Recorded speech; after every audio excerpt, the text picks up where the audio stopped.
పోటీ చేసినప్పటి నుంచి 2023 డిసెంబర్ వరకు సిద్దిపేట శాసనసభ నియోజకవర్గంలో ఏ రోజు కూడా 25-30 వేల మెజారిటీ నుంచి 1,25,000 మెజారిటీ వరకు ప్రతి సందర్భంలో అది చంద్రశేఖరరావు గారు కావచ్చు, లేకపోతే హరీష్ రావు గారు కావచ్చు, లేకపోతే స్థానిక సంస్థలు కావచ్చు, లేకపోతే పార్లమెంట్ ఎన్నికల్లో కావచ్చు, అత్యధిక మెజారిటీ సిద్దిపేట అసెంబ్లీ నియోజకవర్గంలో బీఆర్ఎస్ పార్టీకి వచ్చింది.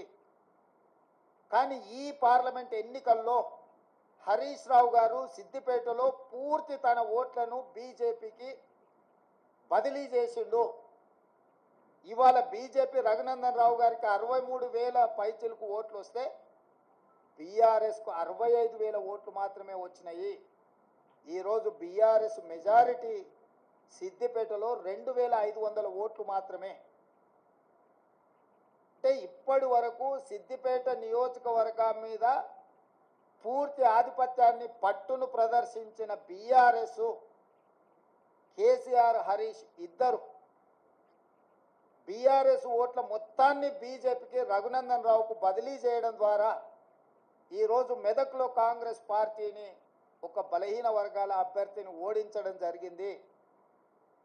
మాకు కేవలం సిద్దిపేటలో వచ్చిన మైనస్ వల్లనే ఈరోజు దాదాపుగా మేము మెదక్ పార్లమెంట్ సీటును ఓడిపోవడం జరిగింది. అంటే బీఆర్ఎస్ను నమ్మి నిలబడ్డ వెంకట్రామరెడ్డిని నమ్మించి మోసం చేయడమే కాకుండా కాంగ్రెస్ పార్టీని ఓడించాలా, కాంగ్రెస్ పార్టీ అంటేనే ఏవగింపు లేకపోతే కోపము ప్రదర్శించి ఆత్మ బలిదానం చేసుకొని అవయవ మార్పిడికి పాల్పడి ఈరోజు బీజేపీని గెలిపించారు. 7 పార్లమెంట్లలో ఆనాడు 37.5% ఓట్లు తెచ్చుకున్న బీఆర్ఎస్ ఈరోజు 16.5% ఓట్లకు పడిపోయింది రాష్ట్ర వ్యాప్తంగా. అంటే దాదాపుగా 22% ఓట్లు బీఆర్ఎస్ ఓట్లు బీజేపీకి బదిలీ చేసిండ్రు. 2023 శాసనసభ ఎన్నికలలో బీజేపీకి 13% ఓట్లు వచ్చినాయి. ఈ పార్లమెంట్ ఎన్నికల్లో 35.5% ఓట్లు వచ్చినాయి. సరిగ్గా బీజేపీ ఓట్లు 22.5% పెరిగితే బీఆర్ఎస్ ఓట్లు 37.5% నుంచి 16.5%కి పడిపోయినాయి అని అంటే సరిగ్గా 21%, 22% ఓట్లు బీఆర్ఎస్ వాళ్ళు బీజేపీకి బదిలీ చేసిండ్రు. తద్వారా 8 పార్లమెంటులల్లా బీజేపీ గెలిచింది. 8 పార్లమెంట్లల్లా బీఆర్ఎస్ డిపాజిట్లు గల్లంతైనాయి. ఒక్క మెదకులో ఓడిపోయిన దాంట్లో మాత్రమే వాళ్ళకి డిపాజిట్ వచ్చింది. బీజేపీ గెలిచిన 8 సీట్లల్లా 7 సీట్లు బీఆర్ఎస్ తన ఉనికిని, తన డిపాజిట్లను కోల్పోవడం ద్వారా బీజేపీని గెలిపించింది. ఈరోజు పోతూ పోతూ చస్తూ చస్తూ ఇవాళ బీజేపీని గెలిపించే ప్రయత్నం ఈ రాష్ట్రంలో బీఆర్ఎస్ చేసింది. చంద్రశేఖరరావు, హరీష్, కేటీఆర్ చేసిండ్రు. మొన్న జరిగిన శాసనసభ ఎన్నికల్లో 39 ఎమ్మెల్యే స్థానాలలో బీఆర్ఎస్ గెలవడం జరిగింది. ఈ ఎన్నికల్లో 119లో కేవలం 3 సీట్లలోనే మెజారిటీ వచ్చింది బీఆర్ఎస్. అది సిరిసిల్ల, సిద్దిపేట, గజ్వేల్. అంటే ఈ రాష్ట్రంలో బీఆర్ఎస్ నాయకుల యొక్క ఆత్మగౌరవాన్ని, బీఆర్ఎస్ యొక్క శాసనసభ్యుల ఆత్మగౌరవాన్ని బీజేపీకి కేసీఆర్, కేటీఆర్, హరీష్ రావు తాకట్టు పెట్టిండ్రు. పూర్తిగా ఓట్ల బదలాయింపు, పూర్తిగా ఎన్నికల ఫలితాలను బీజేపీకి అనుకూలంగా మార్చి ఈరోజు కేసీఆర్ కుటుంబము రాజకీయ అరాచకానికి పాల్పడ్డారు. ఇది తెలంగాణ సమాజం అంతా గమనించాలి. ప్రజాస్వామికవాదులు, సెక్యులర్ ఫోర్సెస్ అందరూ కూడా ఈరోజు ఈ అంశాన్ని గమనించాలి అని చెప్పి కాంగ్రెస్ పార్టీ కోరుతున్నది. ఈ రకంగా ఈ తెలంగాణ రాష్ట్రంలో తనంతల తానే అంతర్ధానం అయిపోయి ఈరోజు బీజేపీని గెలిపించడానికి చంద్రశేఖరరావు గారు ఒక దురాగతానికి పూనుకున్నాడు అని అంటే ఈరోజు మనం అర్థం చేసుకోవాలి. కేటీఆర్ గారు నిన్న అంటున్నారు ఫినెక్స్ లాగా మనం ఇప్పుడు బూడిదైన నాయన మళ్ళీ పుట్టేది ఏం లేదు, ఇక బూడిదే మీకు మిగిలింది. ఆ బూడిద తీసుకెళ్ళి మీ బావకు మీ నాయనకి ఇద్దరికి బుయ్యి ముఖానికి సరిపోతుంది, గాడికి మీ కథ సుఖాంతం అయిపోతుంది. చరిత్రలో ఆ పార్టీ పుట్టినప్పటి నుంచి ఈ రోజు వరకు పార్లమెంటులో ప్రాతినిధ్యం లేకుండా ఉన్నది ఇది మొదటిసారి. ఇంత అచేతనావస్థలో ఇంత దుర్భరమైన లేనటువంటి ఒక శాసన మండలి సభ్యుని గెలిపించుకోవడం చేతగాని ఓ పెద్ద మనిషి నాకు శుద్ధులు చెప్తా ఉన్నాడు. అదే పెద్ద మనిషి ఢిల్లీకి వెళ్ళి ఇదే హరీష్ రావు అనేటువంటి కలిసి బిజినెస్ క్లాస్లో ట్రావెల్ చేసిర్రు.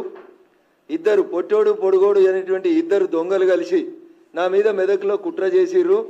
చేతగాక కాంగ్రెస్ బీఆర్ఎస్ రెండు కలిసి నా మీద ఏదో నౌటంకేశాలు వేస్తాయని చెప్పి నేను చెప్తే మేము ఆ విమానంలో రాలేదని చెప్పలే, మేము కలిసి మాట్లాడుకోలేదని చెప్పలేదు, మేము కలిసి ప్రయాణం చేయలేదని చెప్పలేదు ఇద్దరు దొంగలు.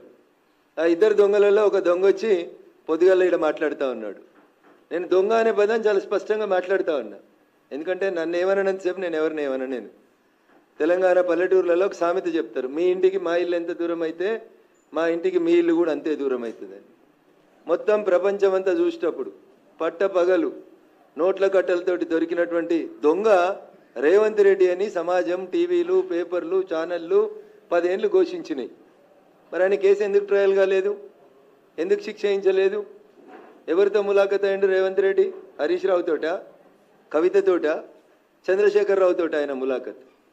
నేను అడిగిన మిమ్మల్ని సూటిగా ఇద్దరిని, ఫలానా ఎయిర్ ఇండియా విమానంలో 19వ తారీఖు రోజు రాత్రి మీరిద్దరు బిజినెస్ క్లాస్లో 2 గంటలు ఏకాంతంగా జరిపిన చర్చలు ఏంటంటే చెప్పడం చేతగాలే. ఏమన్నాడు ఆయన?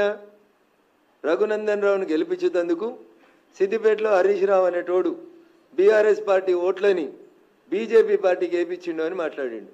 నేను అడుగుతున్నా, నాకు సంస్కారం ఉంది, నాకు చదువు చెప్పిన సార్లు కొంచెం మంచి చదువు చెప్పారు. నేను లాస్ట్ టైం కూడా రేవంత్ రెడ్డి మెదక్కి వచ్చి నా గురించి మాట్లాడినప్పుడు చెప్పిన, రేవంత్ రెడ్డి నేను నీకంటే 2 ఆకులు ఎక్కువ చదువుకొని వచ్చిన, తెలుగు, హిందీ, సంస్కృతం, మలయాళం, కన్నడలో కూడా నీకంటే మంచిగా మాట్లాడగలుగుతా అని చెప్పిన.